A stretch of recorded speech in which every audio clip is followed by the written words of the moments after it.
நாம் அனைவருமே ஓட்டுநர் உரிமம் எடுப்பதற்கு உரிய பயிற்சி மேற்கொள்வோம். ஆனால் வட்டார போக்குவரத்து அலுவலகத்திற்கு சென்று அங்கு 8 போட்டு காண்பிக்க வேண்டும் என்ற நிலை வரும்போது மனதுக்குள் ஒரு பயம் வரும். சிறு வயதிலிருந்தே சைக்கிள் ஓட்ட வேண்டும் என்று பலருக்கும் ஆசை இருக்கும். அதுபோல பெரியவனானதும் பைக், கார் போன்ற வாகனங்கள் சொந்தமாக வாங்கி ஓட்ட வேண்டும் என்ற ஆசை இருக்கும். ஆனால் நாம் பொதுவெளியில் வாகனம் ஓட்ட வேண்டும் என்றால் அதற்கு கட்டாயம் ஓட்டுநர் உரிமம் பெற்றிருக்க வேண்டும். அப்படி ஓட்டுநர் உரிமம் பெறுவதற்கு ஏன் 8 போட வேண்டும் என்று சொல்கிறார்கள் தெரியுமா என்பதை இந்த பதிவின் மூலம் தெரிந்து கொள்ளலாம். கணிதத்தில் எத்தனையோ எண்கள் இருக்கின்றன. இருந்தாலும் லைசென்ஸ் வாங்கும்போது எதற்காக 8 போட சொல்கிறார்கள் என்ற கேள்வி பலருக்கும் மனதில் இருக்கும். 8 போட்டு காட்டுவது நமக்குத்தான் நல்லது. 8ஐ தவிர 1லிருந்து 9 வரை இருக்கும் அனைத்து எண்களுக்குமே ஒரு ஆரம்பமும் ஒரு முடிவும் கட்டாயம் இருக்கும்.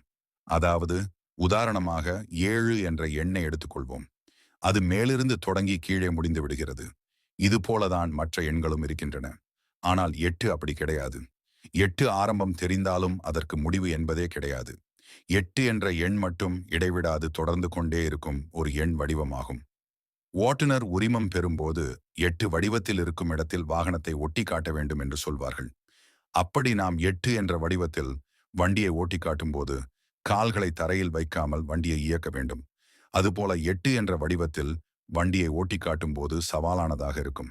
அதுபோல வாகனத்தில் செல்லும் போது சாலைகளில் பல இடங்களில் வளைவுகள் இருக்கும். அதை நாம் பாதுகாப்பாகவும் தைரியத்துடனும் கடந்து செல்ல வேண்டும். அப்படி நாம் சாலைகளில் இருக்கும் 8 போன்ற வளைவுகளை கடந்து செல்ல வேண்டும் என்பதற்காகத்தான் ஓட்டுநர் உரிமம் பெறும்போது 8 போடச் சொல்கிறார்கள். இப்படி 8 வடிவத்தில் இருக்கும் சவால்களை கடந்து அதில் தேர்ச்சி பெறுபவர்களுக்கு ஓட்டுநர் உரிமம் வழங்கப்படுகிறது. அதுபோல ஓட்டுநர் உரிமம் பெற்று வாகனங்களை ஓட்டுவது மிகவும் நல்லது. 8 போட்டு ஓட்டுநர் உரிமம் பெறுவோம்.